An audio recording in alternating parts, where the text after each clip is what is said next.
नमस्कार। ये आकाशवाणी पटना है।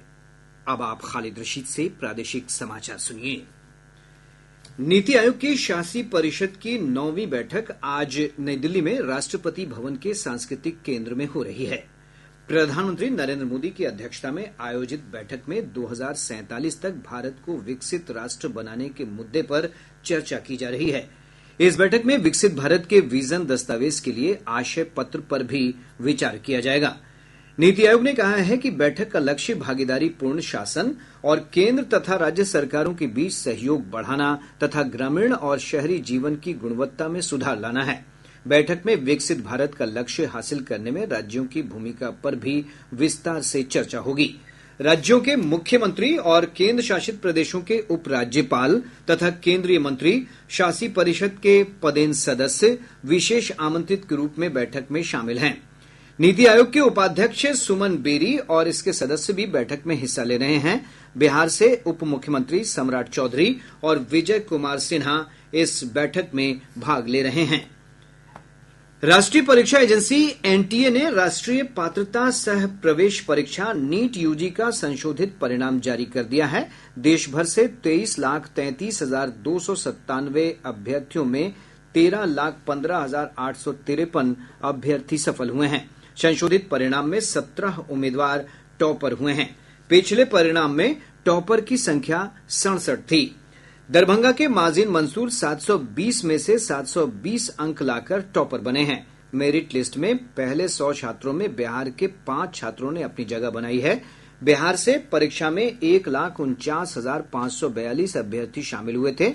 इनमें 74,716 सफल हुए हैं। वहीं बिहार के 27 समेत देश में 135 छात्रों का रिजल्ट रद्द कर दिया गया है।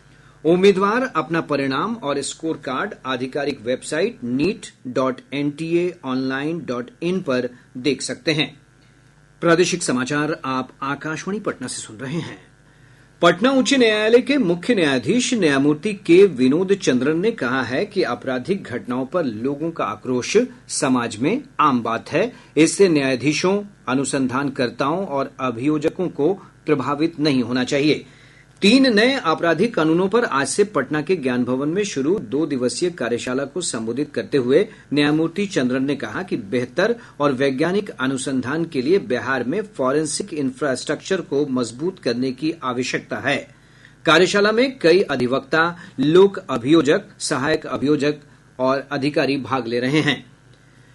प्रधानमंत्री नरेंद्र मोदी कल सुबह 11 बजे आकाशवाणी से मन की बात कार्यक्रम के अंतर्गत देश विदेश के लोगों से अपने विचार साझा करेंगे। यह रेडियो के मासिक कार्यक्रम की 112वीं कड़ी है। श्री मोदी के लगातार तीसरी बार प्रधानमंत्री बनने के बाद ये दूसरी कड़ी है।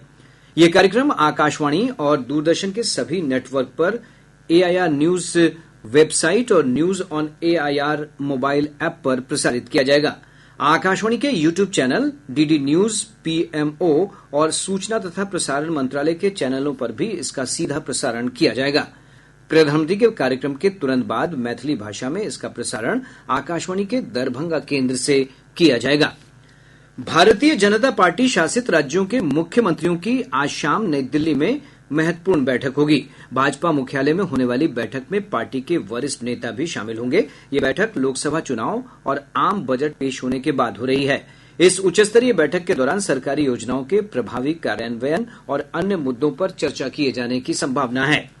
मुख्यमंत्री नीतीश कुमार आगामी 29 जुलाई को नवादा के वारसलीगंज में सीमेंट फैक्ट्री की आधारशिला रखेंगे। मुख्यमंत्री के आगमन को लेकर तैयारियों को अंतिम रूप दिया जा रहा है। इसके साथ ही आकाशवाणी पटना से प्रसारित प्रादेशिक समाचार का ये अंक समाप्त हुआ।